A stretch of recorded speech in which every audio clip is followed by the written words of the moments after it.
The New York Jets, speaking of unsettling, and they've been unsettling fans back since I was 7 or 8 years old, if not earlier. They're trying to figure out a path forward. I don't know if they're going to hire a GM first. I don't know if they're going to hire a coach first. I don't think they know, and that's right on brand for the New York Jets. They're interviewing coaches without a general manager in place. And this might just be perfunctory, courtesy, because while the season's still going, they're permitted to interview guys who aren't connected to other teams. You've got Ron Rivera out there. He's going to reportedly interview for the Jets head coaching job this week. And Rex Ryan said yesterday he expects to speak with the Jets after the season about coming back more than a decade after he was fired as coach of the Jets, coming back and coaching the team again. So, look, Ron Rivera is a 2-time coach of the year. Rex Ryan is a guy who took the Jets to the AFC Championship twice. There's something to be said for going with guys who have proven they can coach at an acceptable level. I feel like the Jets are probably aiming for higher than acceptable, but it's part of the due diligence. I just don't like this idea of, is the cart before the horse? Is the horse before the cart? How are we doing this? How are we structuring the front office? It just creates the impression that they don't know what they're doing. Even if they do, this kind of stuff makes people wonder, what is their plan other than just, have some business lunches and talk to guys and pick brains, and do they really know what they're doing? That's my big takeaway from it. I agree. And I wonder, and you would know better than me, of when you do interview these coaches and you don't have a GM, who conducts the interview? Like who walks away and says, hey, that was really good. We like him. Let's do, like, who's the person that's in charge of that? Yeah, it's the owner. It's the owner and whoever they've hired to come in and run the search. In this case, Mike Tannenbaum's, I don't know if it's a media company. I don't know if it's an analytics company. It's called the 33rd Team. I really don't know what they do other than, like, they have a presence and a platform online. But, yeah, they're setting the table, but it's all Woody. We talked about this during the FNI podcast, and Jason Garrett makes a very rational, reasonable, well-thought-out argument for owners want to be involved, and it's incumbent on the executives and the coaches to lead upward and lead downward, and you need to manage is probably the more accurate term, especially given the way that he had to deal with Jerry Jones all those years in Dallas. You have to manage the owner. Well, that sounds great, but sometimes the owner can't be managed. Sometimes the owner can't be reasoned with.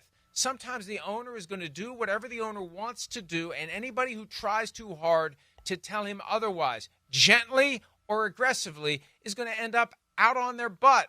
That's the challenge. And one of the things that I've picked up in recent weeks, Woody got more and more involved as the season went on for the Jets. And look what happened, Devin. It got worse and worse, not better and better as the season unfolded. And the Jets have to do something, because I think when you start talking about the front office and Woody Johnson and all those things, and now it's trickled down into the locker room. When you have guys, think about this New York Jets team coming into the season, top 5 defense, Aaron Rodgers coming and having an opportunity to kind of do what he first came there to do, coming off the Achilles injury. He looks awesome, all these different things.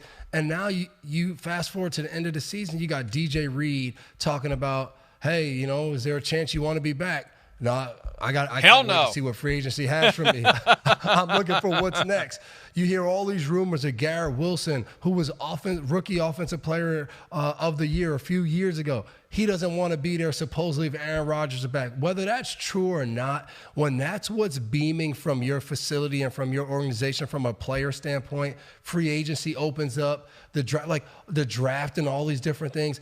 Your team no longer becomes this team that guys want to go play for. And then you look and you don't have a head coach yet. Then the process starts to get questioned by people. It just seems like you're setting yourself up for it to just be all an epic fail again and again. And then for head coaches, if you have real opportunity and you have different leverage points throughout this process, why would you want to go and be the head coach of the Jets? Exactly. I think they have to just create this this place that people want to be. Right now, it doesn't look like the happy place that anybody wants to be at to try to go win football games. Yeah, if you're a candidate with options, you are not going to opt to coach the New York Jets unless the money is so ridiculously better there than anywhere else, and that's probably not going to be the case. That's why they're talking to guys like Rex Ryan and Ron Rivera, guys who aren't being chased around for their services at this stage. Not that they don't deserve to be considered, but it's not going to be a Ben Johnson. You're not going to get a Ben Johnson because Ben Johnson is going to go somewhere else. And, Devin, I'm not right about many things, but I was right about the Jets this year because I didn't buy the hype coming into the season. The attitude that, well, okay, we were so excited about 2023 and everything was looking like we could get on the Super Bowl train and we lost Aaron Rodgers after 4 snaps. All right, we'll get him healthy and we'll do it again next year. It doesn't work that way. And there was this sense that, it's all going to click, it's all going to work. The only thing I was wrong about with the Jets was Aaron Rodgers starting all 17 games if he starts this weekend. I wouldn't be surprised if they just bench him just to kind of stick it to him a little bit because he's been needling ownership for the past few weeks. Tyrod Taylor actually, statistically was better than Johnson this past weekend, so maybe that vindicates Woody from when he wanted to bench him. But other than Rodgers going wire to wire, I was right. This team's a disaster. Hi, it's Mike Florio. Thanks for watching PFT on YouTube. Hit subscribe for the latest news and analysis from Pro Football Talk.